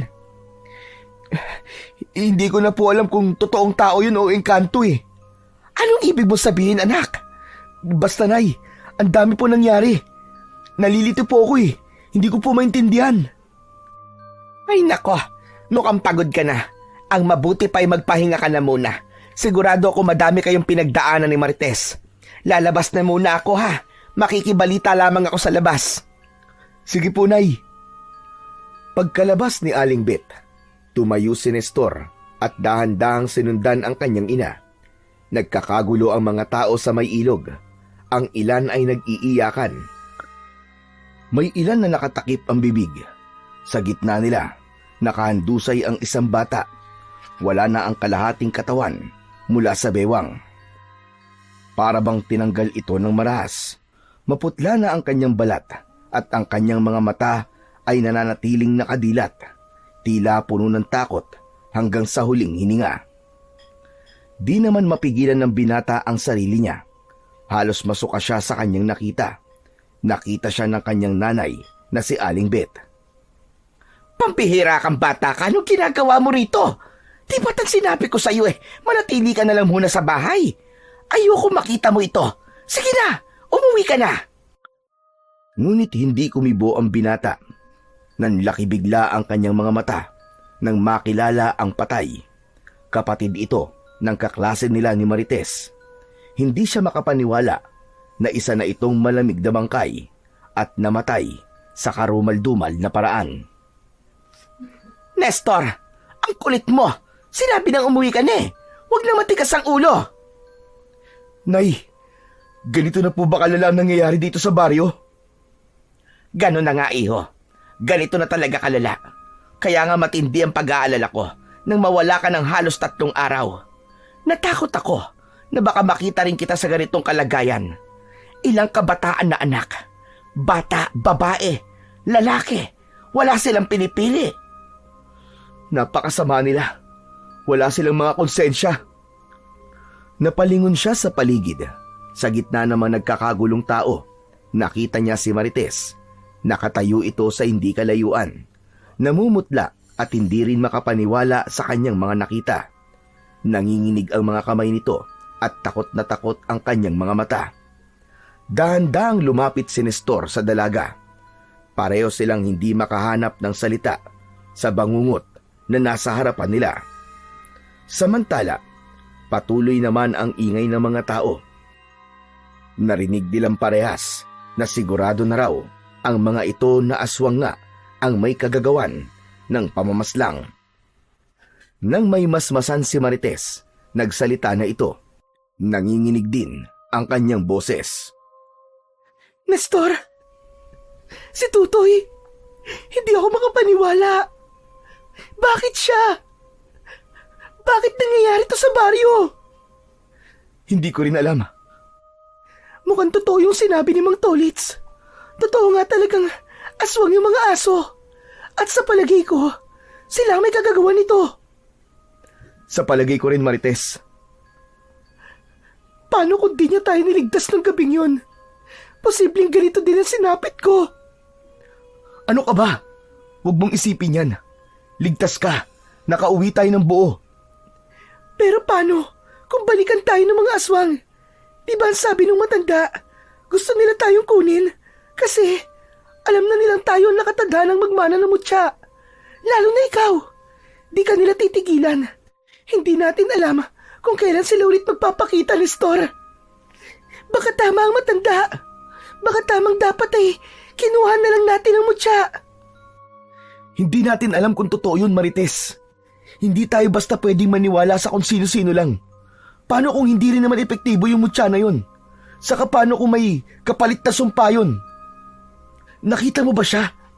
Oo, nakatira nga siya sa magarang bahay na bigay ng mga engkanto. Pero masaya ba siya? Mukha ba siyang masaya? Nag-iisa siya sa gubat, Marites. Hindi masaya ang ganun. Bakit, Nestor? Yung ba mahalaga sa'yo? Yung takot ka sa sumpa, pero hindi ka takot na maubos tayo dito sa baryo? Paano kung ako na ang susunod? Paano kung ang nanay mo o O yung iba pa nating mga kaibigan? Alam mong may magagawa tayo, Nestor, pero tinatanggihan mo. Hindi ka ba doon nakukonsensya, ha? Di ba't kasalanan pa rin yung may maitutulong ka sana, pero ayaw mong gumalaw? Napatitig si Nestor sa bangkay ng bata. Pagkatapos ay binalingan ang kaibigan. Marites, hindi solusyon ang pagkuha ng mutya. Alam ko, mas lalong maaalanganin ang buhay natin kung kinuha natin yun.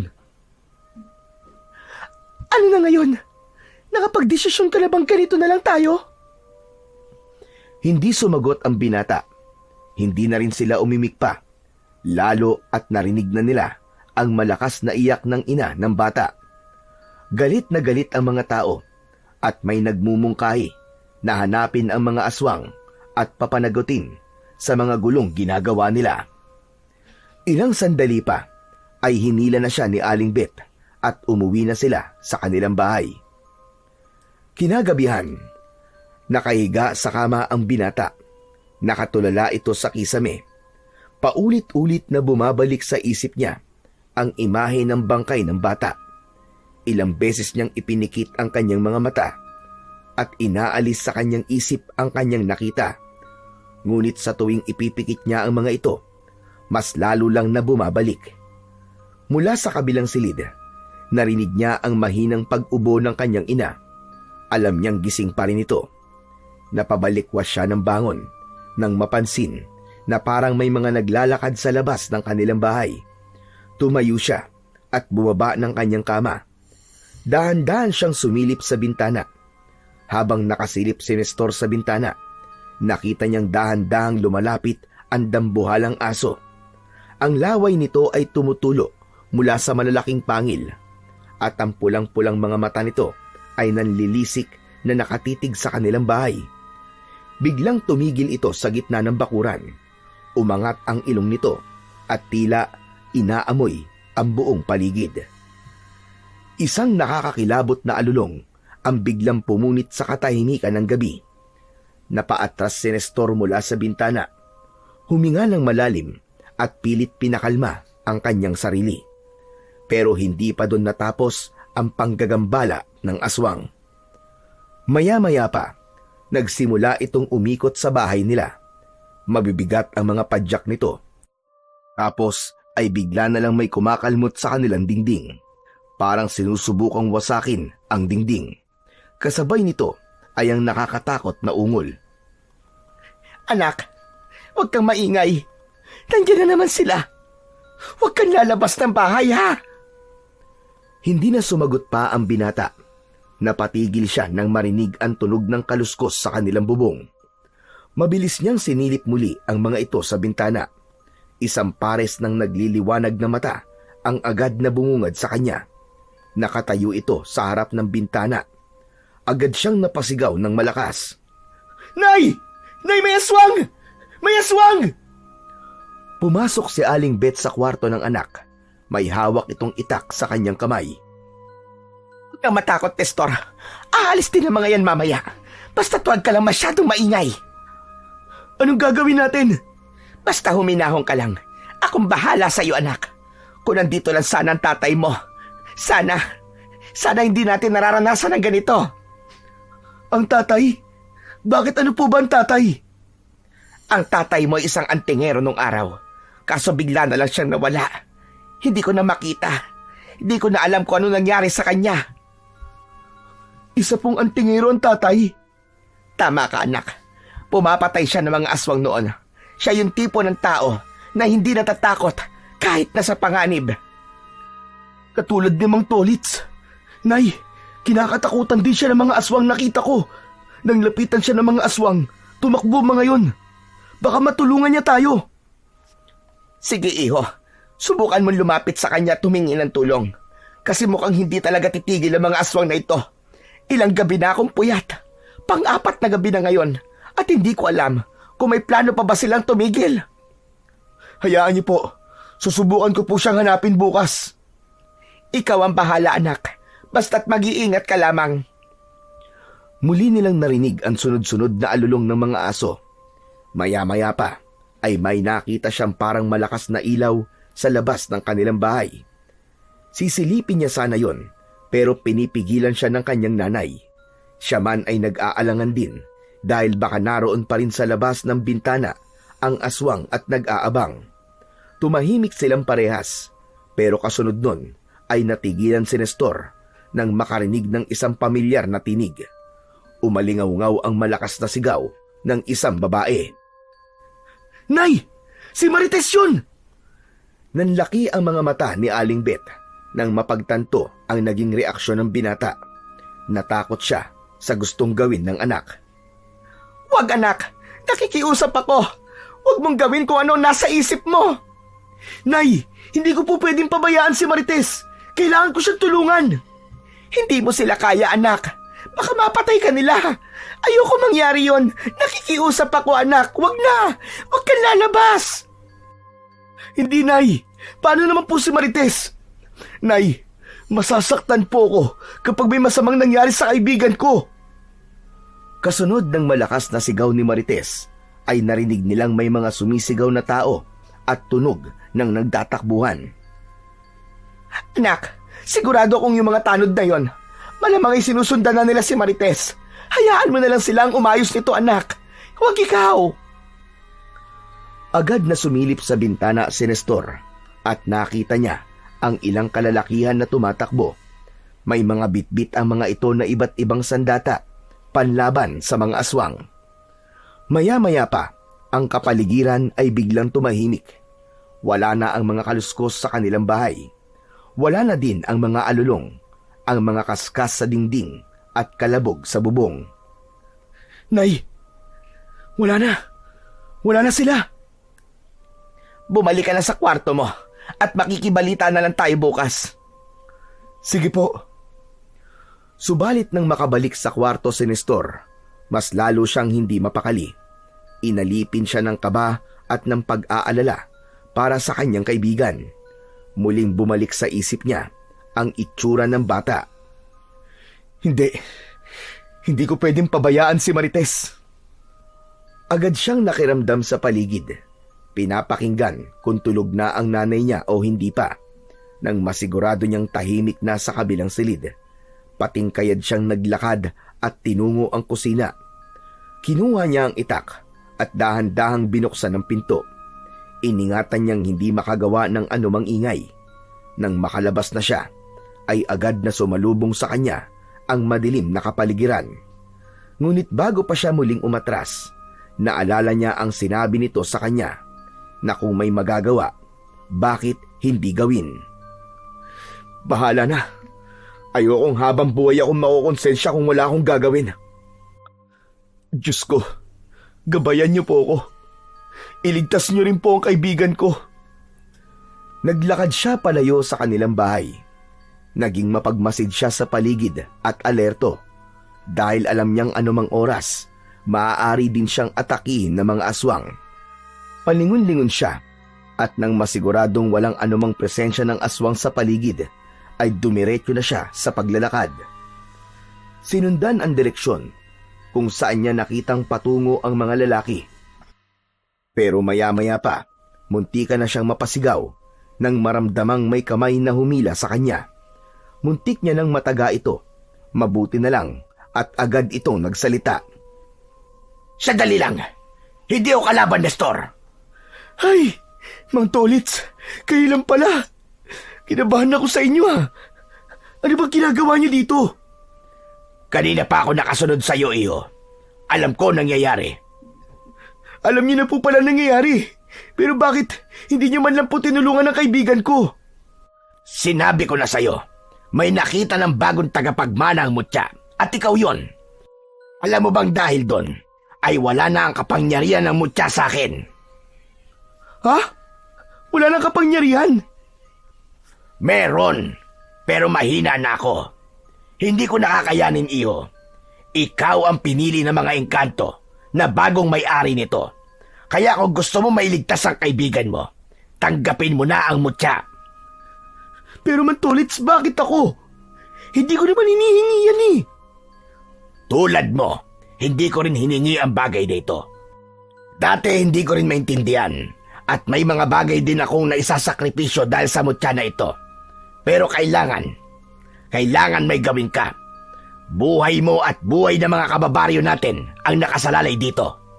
Kailangan mo matutunan kung paano gamitin ang kapangyarihan ito na ipinagkaloob sa'yo. Kung tatanggapin ko yan, paano? Paano ko matututunan, Mantolits? Magtiwala ka lamang sa sarili mo. May gagabay sa'yo, iho. Maniwala ka lang. Pero hindi ko nga kaya.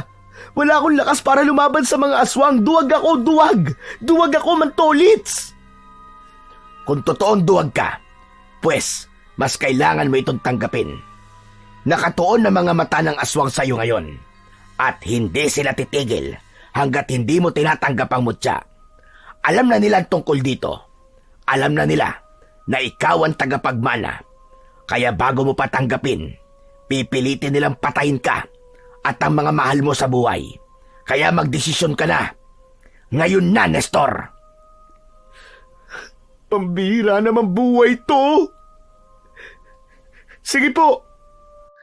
Sinasabi ko na nga ba't papayag ka din? Salamat, Nestor. Heto, tanggapin mo ng buong buo ang mutya ng bawang at itong aking kampilan. Pinagmasdan ni Nestor ang kampilan habang kinukuha ito sa matanda. Ang kampilan ay isang uri ng mahabang espada na magkabilaan ng talim at bahagyang lumalapad patungo sa dulo. At may biyak o hati rin ito sa dulo na siyang nagbibigay ng matinding pinsala sa kalaban.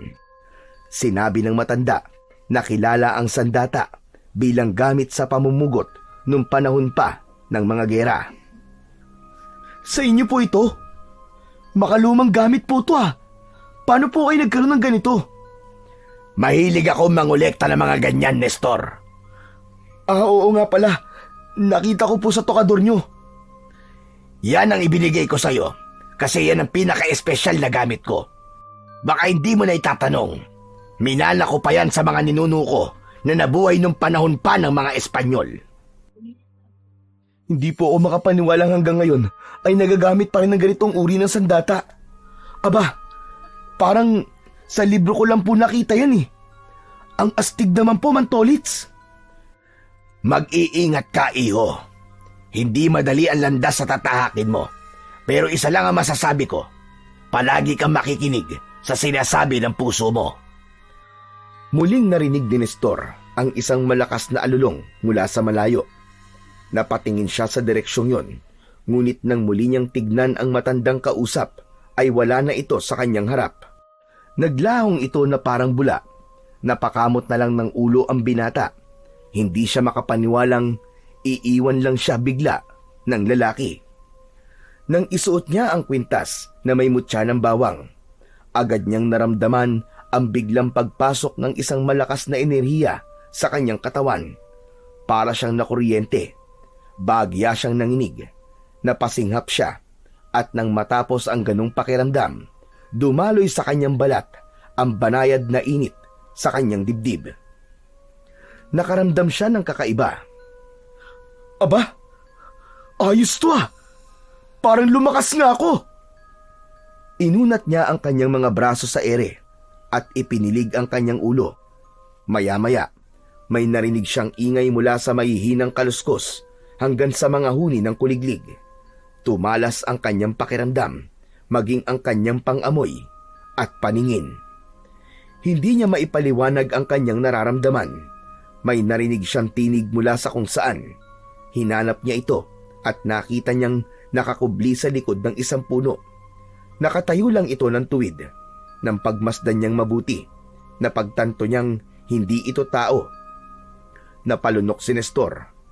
Nagtayuan ang balahibo niya habang pinagmamasdan ang nilalang sa likod ng puno.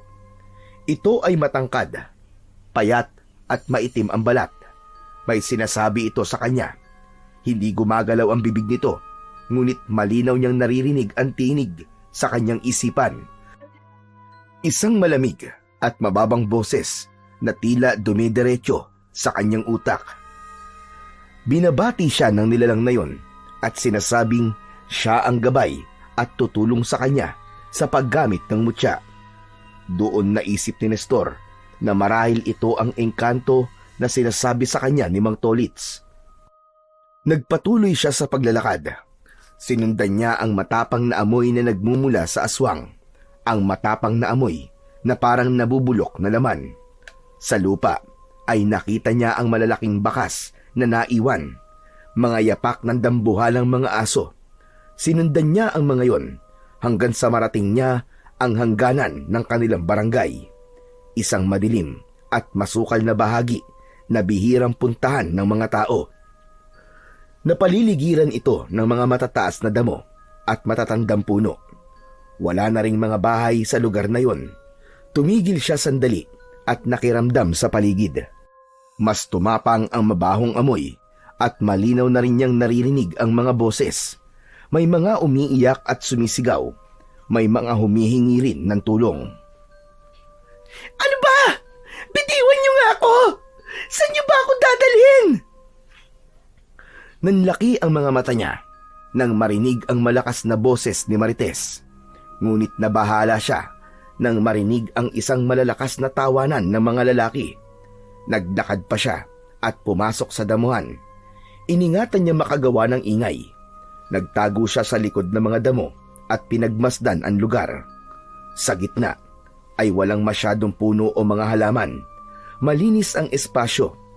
Sa pinakagitna ng clearing, matatagpuan ang isang malaking krus pero nakabaliktad. Sa paligid nito, may mga sulo na nagbibigay ng mapulang liwanag na mas lalong nakakapagbigay ng nakakakilabot na atmosfera. Nakapaligid sa krus ang mga nilalang na may suot na mahahabang itim na balabal. Hindi makita ang kanilang mga muka dahil sa malalaki nilang mga hood sa ulo. Tahimik silang nakaluhod habang nakaharap sa isang malaking ribulto na katabi ng krus. Isang nilalang na may muka ng isang mabangis na aso at ang katawan ay isang matipunong lalaki. May mahahabang pangil at pulang mata. Sa harap ng ribulto ay may isang kawa na puno ng dugo. Sa tabi nito ay may nakalagay ding mahabang lamesa kung saan nakahiga ang isang babae. Napagtanto ni Nestor na tila gagawing alay ang babaeng yon. Tulong! Tulungan niyo ako! Hindi! Si Marites yun na! Siyang gagawing alay ng mga walang yang to! Muli niyang pinagmasdan ang lugar para mapag-aralan kung paano niya ililigtas ang babaeng lihim na minamahal. May nakita siyang nagliliyab na uling sa loob ng mga naglalakihan ding palayok. Mula rito ay lumalabas ang makapal na usok na may kakaibang amoy. Mabaho at matapang, parang pinaghalong nasusunog na buhok at bulok na naman. Muling narinig ng binata ang nakakakilabot na halakhak ng mga lalaking aswang na nasa gilid ng ginagawang seremonya. Ito yung mga lalaki na nakita niya sa plaza. Napahawak siya ng maigpit sa kanyang mutya at sa kanyang espada. Alam niyang nasa delikadong sitwasyon siya, pero alam niyang hindi na siya pwedeng umatras. Napagtanto niyang hindi lang basta pumapatay ang mga aswang. May sistema sila.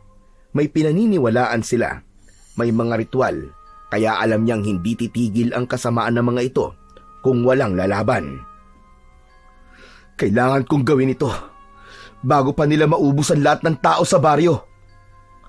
Dahan-dahan siyang naglakad palapit. Muli niyang narinig ang tinig ng engkanto at sinabi nitong hayaan niyang ang kapangyarihan ng mutya ang maging gabay niya sa laban. Nagpakita siya. Tumayo siya sa gilid at matapang na hinarap ang mga sumalubong na aswang. Ngayon lang ako nakakita ng isang taong walang takot na lumapit sa tiyak na kamatayan. Pakawalan niyo ang mga tao! Kundi, kayo ang papatayin ko! Humakbang siya paabante. Hindi niya inalis ang paningin sa mga nilalang. Umungol lang isa sa mga asong itim. Tila nagbabadya ng pagsalakay. Anong ginagawa mo rito? Gusto kong pakawalan niyo ang mga tao. Kung hindi, kayo malalagot sa akin. Hoy! Galingan mo, Nestor! Tapusin mo ang mga hayop na yan! Manahimik ka nga! Maingay kang babae ka! Kung ayaw mong tapusin kita kagad, nakakarindi ka! Ang sakit sa tenga ng boses mo! Ipakain kaya kita sa mga kasama ko! Ang dami-dami mo sinasabi! Bakit kasi ako kinuha nyo? Mga gonggong! Wala kayong taste! Hindi naman ako masarap, ano? Manahimik ka! Mga kasama! Patayin nyo na ang babaeng ito! Wag! Ang mga aswang ay napahinto. Lahat ng mga mata ay nakatingin sa binata. Nakatitig, partikular sa mutya na nasa kanyang liig. Ang mutya na hawak ni Nestor ay biglang nagningning ng puting liwanag. Bakit nasa kanya ang mutya? Mga tanga! Di ba't sabi ko, kunin nyo at patayin ang tagapagmana? Bakit nandito to at nasa kanya pa ang mutya? Nagkamali kasi kayo ng kinidnap. Hindi mananahimik yan hanggat hindi niya ako naliligtas. Ang ingay ng babaeng ito! Pakawalan niyo sila at umalis na lang kayo ng tahimik dito sa baryo at huwag na kayong babalik. At sa palagay mo, ganun lang kadali yun? Hindi porket nasa iyo ang mutya ay makokontrol mo na kami at mapapasunod sa gusto mo. Baguhan ka lang. Hindi mo kami kaya. Oo, tama ka. Baguhan ako. Pero ako na ngayon si Commander Bawang, ang kinatatakutan niyong kalaban. Ngayon pa lang, sinasabi ko na sa inyong mga damuho kayo na walang pupunta na masama niyong plano. Lalabanan ko kayo sa abot ng aking makakaya. Sa isang mabilis na kilos, biglang umatake si Nestor at pinuntirya ang pinakamalapit na aswang sa kanya. Ginamit niya ang kanyang kampilan. Kasabay ng pagkislap ng mutya ay ang pagkislap din ng talim ng kampilan. Agad na namatay ang aswang nang mapugutan ito ng ulo. Dahil doon, agad na gumanti ang ibang kasamahan nito. Napakabilis ng kanilang paggalaw. Napaatras ang binata, sapat lang upang maiwasan ang matatalim na mga kuko na muntik nang sumugat sa kanya. Mabilis niyang iwinasiwas ang kampilan. At bago pa makaporma ulit ang halimaw, natamaan na ito sa balikat. Agad itong napasigaw sa labis na sakit. Ang parte ng tinamaan ay bahagyang umusok, parang unti-unting nasusunog. Ang galing mo! Sige na! Tapusin mo na silang lahat! Nagkatinginan ang mga natitira pang aswang. Ang kanilang mga mata ay lalong nag-alab sa galit. Muli silang sumalakay. Iniwasan niya ang unang umatake. Gumulong siya sa lupa para makalayo. Ngunit bago pa siya makatayo ng tuluyan, naramdaman niyang may tumama sa kanyang likod. Nasugatan ng matalim na kuko ng aswang ang kanyang likod. Napangiwi siya sa sakit, ngunit hindi siya sumuko. Bago pa may makalapit ulit na aswang sa kanya, hinawakan niyang muli ang mutya ng bawang. Ang liwanag nito ay kumalat sa buong lugar. Ang mga nakahud biglang nawalan ng mga malay. Doon niya napagtanto na nasa ilalim ito ng kapangyarihan ng aswang. Tila mga nahihipnotismo at wala sa mga sarili. Nakita niyang maging si Marites ay nawalan na rin ng malay. Kasabay ng liwanag ay kumalat din ang mainit na enerhiya sa paligid. Napaatras ang mga aswang. Hindi natin siya kaya. Totoo nga, malakas ang tagapagmana. Ngunit huli na ang lahat para umatras. Tuluyan ng nilamon ng kapangyarihan ang katawan ni Nestor. Nagliliwanag maging ang mga mata nito. Sa paningin ng mga aswang, naging isang magiting at makisig na mandirigma ito na hindi nila kayang labanan. Mabilis na sumugod si Nestor, hawak ang kanyang kampilan. Isang mabilis na hiwa ang dumapo sa bawat lalamunan ng bawat aswang. Napasigaw ang ilan habang unti-unting bumagsak sa lupa at nawalan ng buhay. 2 na lang ang natitira. Agad silang umatras at tumakbo palayo. Ginamit nila ang kapangyarihan nilang magbalat kayo upang makatakas. Ngunit hindi na nag-aksaya pa ng oras si Nestor. Muling kumilos ang kanyang katawan At sa loob lamang ng ilang segundo, isang nilalang na naman ang kanyang tinapos. Naiwan ang huling aswang, nakatingin sa kanya, nanginginig sa galit at takot. Magbabayad kang hayop ka! Hindi pa ito ang huli! Malakas nitong sabi habang tumatakbo papalayo. Hindi na hinabol ni Nestor ang nilalang. Alam niyang babalik pa ito. Ngunit sa ngayon, tapos na ang laban. Huminga siya ng malalim. Pinunasan ng dugo sa kanyang espada bago ito ibalik sa kanyang bewang. Nestor! Napalingon ang binata nang marinig ang tinig ni Marites. Nang lingunin niya ito, nakita niyang gising na ang dalaga. Gayon din ang iba pa. Tuwang-tuwa sila nang makitang wala na ang mga aswang. Masaya sila na ligtas na sila sa kapahamakan. Agad na lumapit si Nestor kay Marites at kinalaga nito ang mga tali sa kamay at paa ng dalaga. Ano nangyari? Natalo mo sila? Siyempre naman!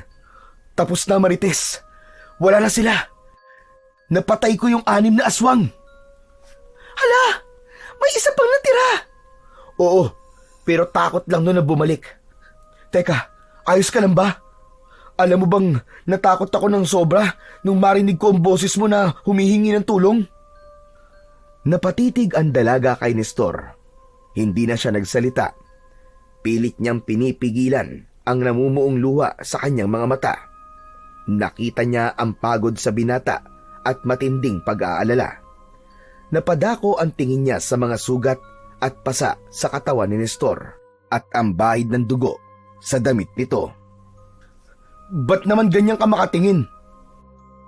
Nestor, maraming salamat ha. Kung hindi mo ako sinundan, baka pinagpipiestahan na ako ng mga bugok na yon. Marites, alam mo naman na hindi kita hayaang mapahamak eh. Importante ka kasi sa akin. Muling napatitig si Marites sa kanya. Naramdaman niya ang sinseridad sa sinabing yun ng binata. Alam niyang hindi ito nagbibiro ng oras na yon. Dahan-dahang niyakap siya ni Nestor. Nagtagal ang yakap nila ng ilang sandali bago bumitiw si Nestor. O teka, tama na yan ha. Baka mamaya masanay ako. Bakit? Ayaw mo ba? Sabi ko na eh. Gusto mo ako eh. Oh, wag mo nang i-deny. Sinabi mo na. Aminin mo na sa akin ng malinaw. Tama ba ako? May care ka sa akin kasi gusto mo ko? Hindi naman kita gusto, no? Pero mahal kita. Matagal na. Napanganga si Marites. Hindi niya inaasahan ang diretsahang sagot ni Nestor. Akala niya ay nagpapatawa lamang ito tulad ng dati. Pero iba ang pagkakasabi nito ngayon. Seryoso, tapat at may lalim. Pakiramdam niya ay bumagal ang oras. Hindi niya alam kung paano sasagot o kung paano ipapakita ang nararamdaman niya. Teka lang, kagagaling lang natin sa laban tapos love confession kagad? Pero seryoso ka? Oo naman, Marites. Alam kong hindi ito ang perpektong pagkakataon pero baka hindi na ako magkaroon pa ng isa pang pagkakataon para sabihin sa'yo eh. Nagpantay ang kanilang mga mata. Ramdam ni Marites ang katapatan sa mga salita ni Nestor at hindi niya maitatangging may kung anong init at kuryente siyang naramdaman. Bakit ngayon mo lang sinabi? Kasi akala ko hindi mo ako papansinin eh. Mas gusto mong asarin ako kaysa seryosohin. Tapos, sabi ka pa ng sabi na madami kang crush.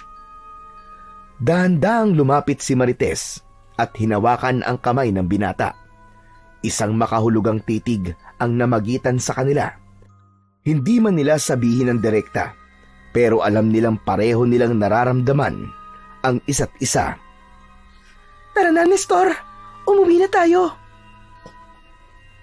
Pagdating ng mga tanod sa nasabing lugar, Natagpuan nilang naglalakad na palabas ang mga nailigtas na biktima ng aswang.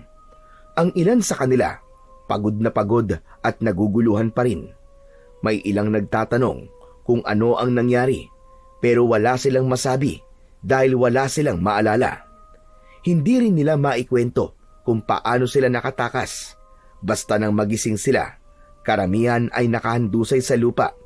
May mga tali sa kamay at nakasuot ng weirdong damit. Pinakawalan lang sila ni Marites at ni Nestor. Yun lang ang naaalala nila sa lahat ng mga nangyari. Sa kanilang pagbabalik sa baryo, sinalubong agad sila ng kanilang mga kapamilya. Halos hindi maipinta ang saya sa muka ng kanilang mga magulang at kapamilya. Tuwang-tuwa sila na muling makita ang mga nawawalang kaanak. Ang buong baryo ay napuno ng tawanan, iyakan at sigawan dahil sa sobrang saya. Halos hindi na nila mabitiwan ang mga anak. Tuwang-tuwa na nakabalik na ang mga ito. Diyos ko, anak! Ay! Bakit ang dami mong sugat? Saan ka ba nanggaling? Kanina lang kasama kita sa bahay tapos... Nay! Shh! Huwag kayong maingay! Ha? Bakit ba? Ba't mo ako pinapatahimik? Basta, Nay, huwag na lang po kayong maingay. Saan ka ba talaga nanggaling, anak? Anong ginawa mo? Ba't ganyan ang itsura mo? Hindi agad nakasagot si Nestor. Tinignan lang niya ang kanyang ina at bahagyang ngumiti. Pilit na pinapakalma ito. Nay, ayos lang ako. Wala kayong dapat na ipag-alala. Wala akong dapat na ipag-alala, Nestor. Ang dami-dami mong pasa at sugat. Sa bahay na lang po tayo mag-usap, Nay. Ay, Marites, salamat naman ihat, ligtas ka din. Naku, kung alam mo lang, alalang-alala itong si Nestor sa'yo, kaya siguro tumakas at saka... Nay, yung bibig niyo po, dire-diretso na naman. Nanlaki ang mga mata ni Marites nang marinig mula kay Aling Bet. Napalingon siya kay Nestor na biglang nahiya at napakamot sa batok. Oo na, gets ko na, hindi na ako magsasalita. Just kay mga bata ito. Hay, sige na, sa bahay na lang tayo mag-usap. Pagdating sa bahay, agad na inasikaso ni Aling Bet ang sugatang anak. Hindi siya mapakali habang nililinis ang mga galos ni Nestor. Paulit-ulit siyang bumubulong ng dasal at pasasalamat na ligtas ito. Kahit anong sabihin ni Nestor na ayos lang siya, hindi pa rin tumitigil ang kanyang ina sa pag-aalala. Samantala, kinabukasan, hindi pa rin natigil ang usap-usapan sa kung sino nga ba ang kanilang bayani. Lahat ay nagtatanong kung sino ang matapang na lumaban sa mga aswang. Tanging si Marites lang ang may alam sa totoo. Alam niya kung paano lumaban si Nestor, kung paano niya hinarap ang panganib ng mag-isa, at kung paano niya iniligtas silang lahat. Kitang-kita niya kung paano lumaban ang binata. Bago siya nawalan ng malay tao, pero pinili niyang wag na lang ding magsalita dahil nakita niyang tahimik ang binata sa halip na ipagyabang nito ang kanyang ginawa. Nanatili itong tahimik, nagmamasid lang at hindi naghahangad ng papuri o pagkilala. Iginalang na lang ni Marites ang desisyon ng kanyang kaibigan. Ngunit may isang pangalan na biglang lumutang sa kwentuhan ng mga tao. Yun ay walang iba kundi si Commander Bawang. Si Nestor mismo ang nagpakalat ng pangalang ito. Para sa kanya, hindi na kailangan malaman ng lahat ang tunay na pagkatao ng bayani at tagapagligtas. Mas gusto niyang mabuhay ng tahimik at normal. Unti-unting naging alamat si Commander Bawang sa kanilang baryo.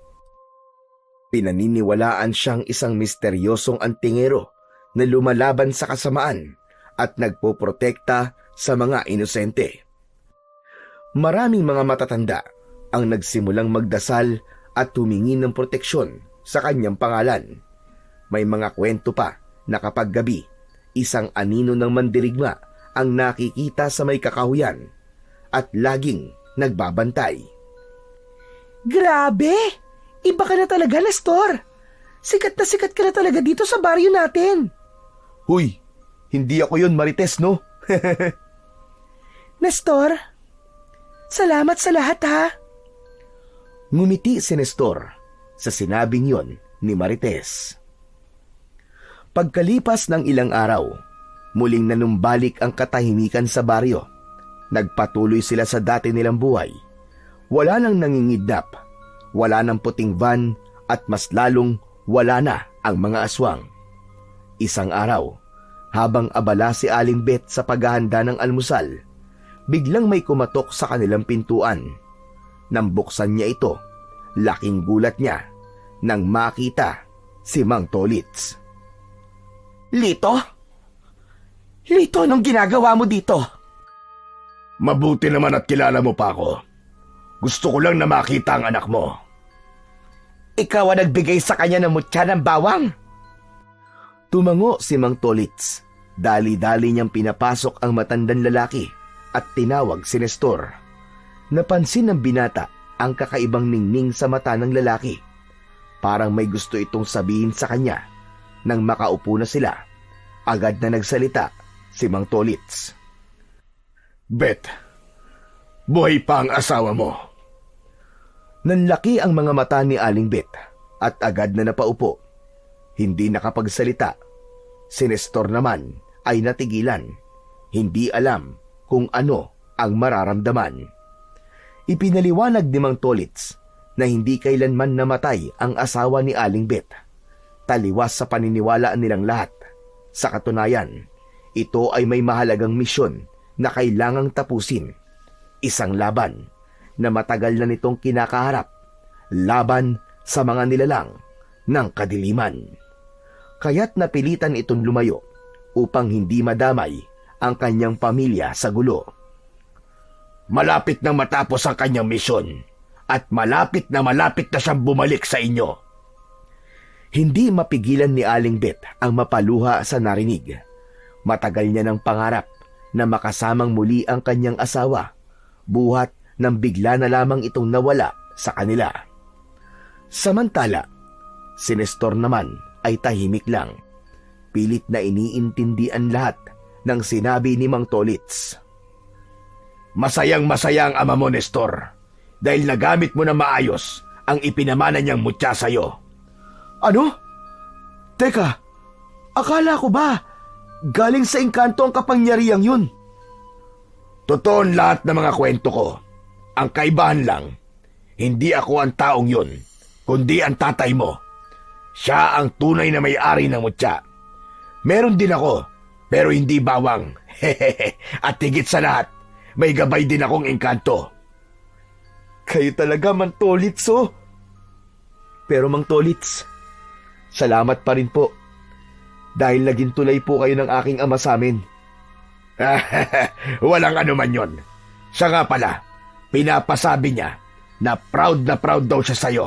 Hindi niya akalain na magiging napakahusay mo mandirigma. Ikaw na ngayon ang tagapagmana ng kanyang lakas at kakayahan. Hindi makasagot si Nestor sa dami ng emosyon na kanyang nararamdaman. Tuwa, pananabik, at pangungulila. Hindi niya alam kung ano ang uunahin niyang emosyon na mararamdaman. Pero isa lang ang tiyak niya. Sa muling pagbabalik ng kanyang ama, masasabi niyang siya na ang magiging pinakamasayang anak sa buong mundo. Dahil sa wakas, kumpleto na ulit ang kanilang pamilya.